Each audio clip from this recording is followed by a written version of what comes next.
நம்ம ஒரு இடத்துக்கு போனோம்னா ஒரு 2-3 வருஷம் கழிச்சு போகும்போதே நிறைய டிஃபரன்ஸ் இருக்கும். ஆனா நான் தேர்ட் ஸ்டாண்டர்ட் படிச்சப்ப போன இடத்துக்கும் இப்போ என் பையன் தேர்ட் ஸ்டாண்டர்ட் படிக்கும் போது அதே இடத்துக்கு திரும்பி போகும்போது எவ்வளவு டிஃபரன்ஸ் இருக்கு தெரியுங்களா? அப்படி ஒரு இடத்துக்கு தான் நம்ம போயிருக்கோம். அந்த இடம் எதுன்னு நீங்க கண்டுபிடிச்சிட்டீங்கன்னா கமெண்ட் பாக்ஸ்ல கமெண்ட் பண்ணுங்க. வாங்க நாங்க எங்க போனோம் அப்படிங்கறத பாப்போம். நாங்க போயிருந்தது ஒரு டேம் தாங்க.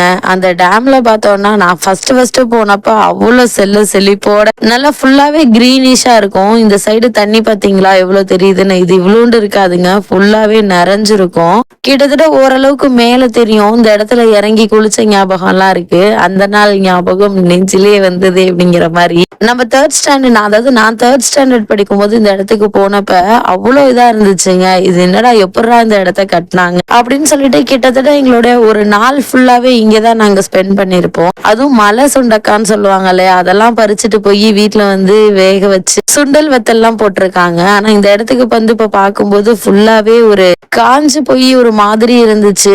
எப்போதுமே எந்த வருஷம் போனாலும் சரி நாங்க இந்த இடத்துக்கு போனோம்னா கண்டிப்பா மழை பெய்யும். நாங்க போயிருக்க சீசன் வந்து மழை சீசன்லாம் கிடையாது. ஆனா அந்த கிளைமேட்டுக்கும் அதுக்கும் அந்த இடத்துல நாங்க கிளம்புறதுக்குள்ள மழை வந்துச்சுங்க.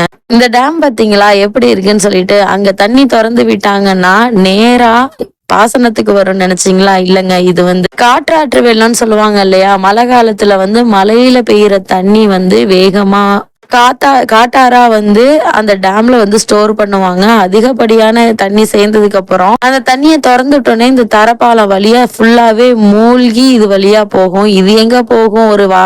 ஒரு ஆத்துக்கு போகுமா அப்படின்னு கேட்டீங்கன்னா நிச்சயமா இல்லைங்க. இது வந்து காற்றாறு. இது சின்ன சின்ன கிராமங்கள் வழியா போகும். ஆனா இதை பார்க்கும்போது அப்படிலாம் இருக்காது. இந்த இடத்துக்கு வந்தோடனே ரொம்பவே கொஞ்சம் கஷ்டமா தான் இருந்துச்சு. எப்படிப்பட்ட இடம் கடைசியில இப்படி இருக்கே அப்படிங்கிற மாதிரி. சரி வந்தது, இங்க இருக்க பொம்மையெல்லாம் நல்லா இருக்கு, இங்க இருக்க சிலையெல்லாம் நல்லா இருக்குன்னு சொல்லிட்டு அதுல வந்து நாங்க வந்து போட்டோ எடுத்துட்டு இருந்தோம்.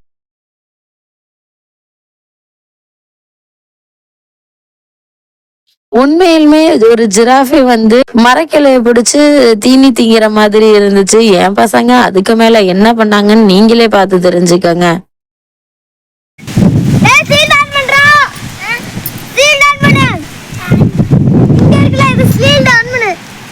என்னது சிலிண்டரா? என்ன தான் பண்ண? சீல்டா? அப்புறம் என்னென்ன இருக்கு? என்னென்ன இருக்கு அதுல? கட்ட சொல்லு. ஃபர்ஸ்ட் ஃபயர், வாட்டர், மயக்க மருந்து. உடனே இவங்க டைனோசரை பார்த்தோன்னே ஷீல்டுங்கிறாங்க, கன்னுங்கிறாங்க, நெருப்பு வருங்கிறானுங்க, ஷீல்டை வச்சு தடுத்துக்கோங்கிறாங்க, என்னென்ன கதையெல்லாம் விடுறாங்க பாருங்களா. ஆனா இவங்கள பார்க்க கூட்டிட்டு வந்தது வேற ஏதோ, அவங்க செஞ்சது வேற ஏதோ. இந்த டேம் எங்க இருக்கு அப்படின்னு நீங்க கண்டுபிடிச்சிட்டீங்கன்னா கமெண்ட் பாக்ஸ்ல கமெண்ட் பண்ணுங்க.